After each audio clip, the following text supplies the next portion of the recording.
안녕하세요. 오늘 딥다이브에서는 당신이 보내주신 통풍 완전 정보 가이드, 이거 한번 깊이 파고 들어보겠습니다. 네, 이름만 들어도 아찔하죠, 통풍. 한번 겪으면 정말 막막할 수 있는데 그렇죠. 이 자료 통해서 당신이 통풍 관리의 주도권을 딱 줄 수 있도록 가장 중요한 핵심 정보랑 실질적인 조언들 뽑아내 볼게요. 네, 좋습니다. 복잡한 의학 정보를 좀 명확하고 바로 적용 가능한 지식으로 만드는 거, 이게 오늘 저희 목표입니다. 네, 이 가이드의 핵심은요, 통풍을 그냥 아플 때만 잠깐 관리하는 병, 이게 아니라 평생 관리해야 하는 만성 대사질환으로 이해하는 데 있는 것 같아요.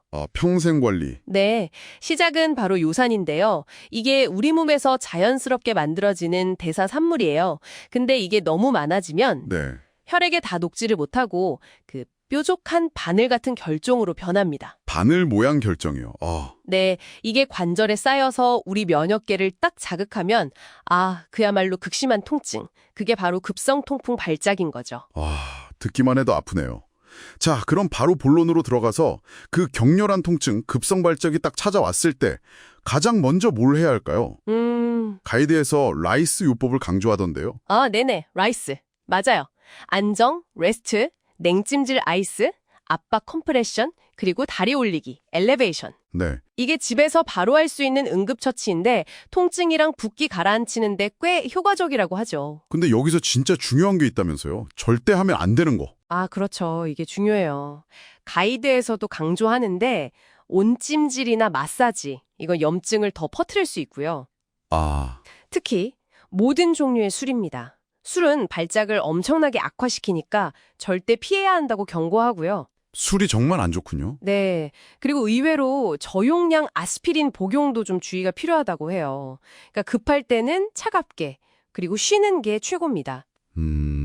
응급처치하면서 병원도 최대한 빨리 가야겠네요. 네, 맞습니다.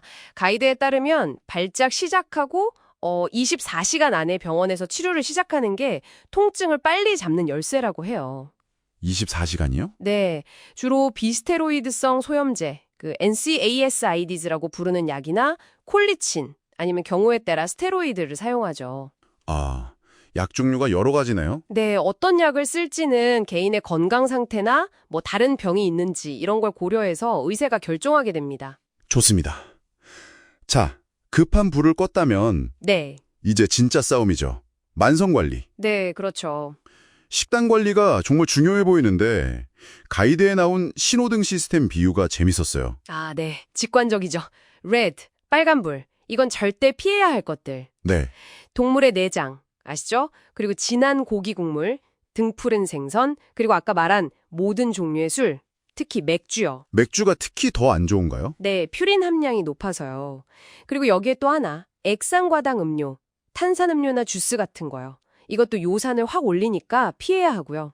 그럼 노란불은요? 주의해야 할 것들. 옐로우, 노란불은 붉은 육류, 대부분의 해산물, 그리고 고지방 음식처럼 양이랑 횟수를 좀 조절해야 하는 것들이에요. 아하. 그럼 그린, 녹색 불은 뭔가요? 이건 좀 마음 놓고 먹어도 되는 거겠죠? 네, 맞아요. 대부분의 채소, 과일, 곡류, 그리고 저지방 유제품이 여기에 해당돼요. 네. 그리고 가장 중요한 것 중 하나가 바로 물입니다, 물. 물이요? 네, 하루에 한 2, 3리터 정도 충분히 마셔서 요산이 소변으로 잘 빠져나가게 돕는 게 핵심이에요. 술이랑 액상과당이 유독 위험하다고 강조하는 이유가 있을까요? 이 두 가지가 요산 수치를 올리는 방식이 좀 교활해요. 교활하다고요? 네, 알코올은 몸 안에서 요산 생성을 늘리고 동시에 신장으로 배출되는 건 막아요. 그러니까 이중 공격이죠. 만들고 막고. 그렇죠. 근데 과당은 좀 달라요. 퓨린 함량이랑 상관없이 몸에서 대사되는 과정 자체가 요산을 직접 만들어내요. 이건 기습 공격 같은 거죠. 와, 달콤한 음료 한 잔도 그냥 마시면 안 되겠네요. 네, 방심하면 안 됩니다. 식단만큼 운동도 중요할 텐데 이것도 주의할 점이 있다고요? 그냥 열심히 한다고 좋은 게 아니라고? 맞아요, 맞아요. 격렬한 무산소 운동 있잖아요. 예를 들어 단거리 전력 질주나 아주 고강도 웨이트 트레이닝, 네. 그리고 땀 너무 많이 흘려서 탈수 일으키는 운동? 이런 건 오히려 요산 수치를 일시적으로 높여서 발작을 유발할 수도 있어요. 왜 그런 거죠? 근육세포가 좀 깨지거나 혈액이 농축되면서 요산 농도가 올라갈 수 있거든요. 그럼 어떤 운동이 좋은 건가요? 좀 안전한 운동. 수영이나 실내 자전거 타기 아니면 좀 빠르게 걷기처럼 관절에 부담이 덜 가는 그 로우 임팩트 유산소 운동을 꾸준히 하는 게 좋습니다. 꾸준히요? 네. 그리고 중요한 건 꾸준함이랑 운동 전후로 물을 충분히 마시는 습관. 이게 체중 관리에도 도움이 되고요. 그런데 가이드에서는 식단이랑 운동만으로는 부족할 수 있다 그러면서 요산 저하 치료, ULT라고 하던데 약물 치료의 중요성을 강조하더라고요. 네, 맞아요.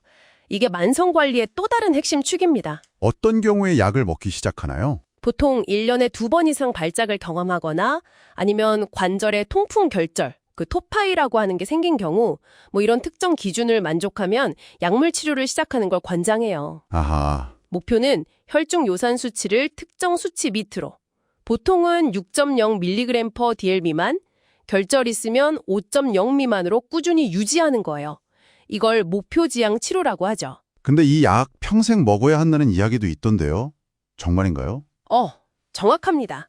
이게 고혈압약이나 당뇨약 같은 거랑 비슷해요. 아, 약을 모는 동안만 요산 수치를 조절해 주는 거예요. 통풍의 근본 원인을 없애는 게 아니기 때문에 마음대로 중단하면 요산 수치는 다시 올라가고 발작은 거의 확실하게 재발합니다. 그렇군요.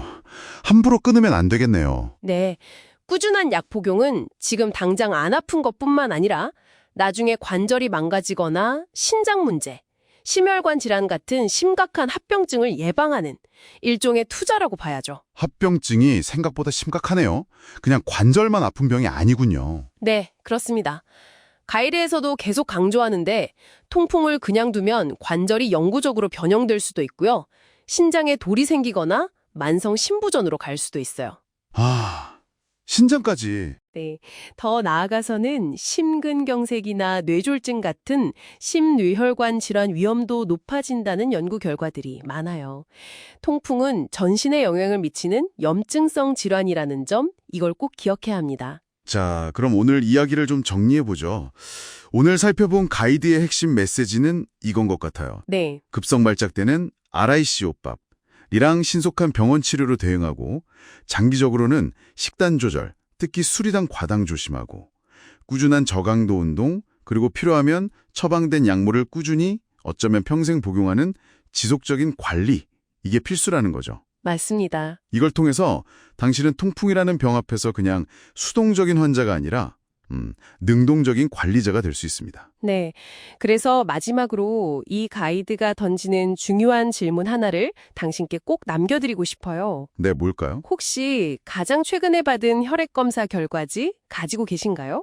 거기 적힌 당신의 요산, 유릭애시드 수치 확인해 보셨습니까? 아, 내 수치를 아는 것?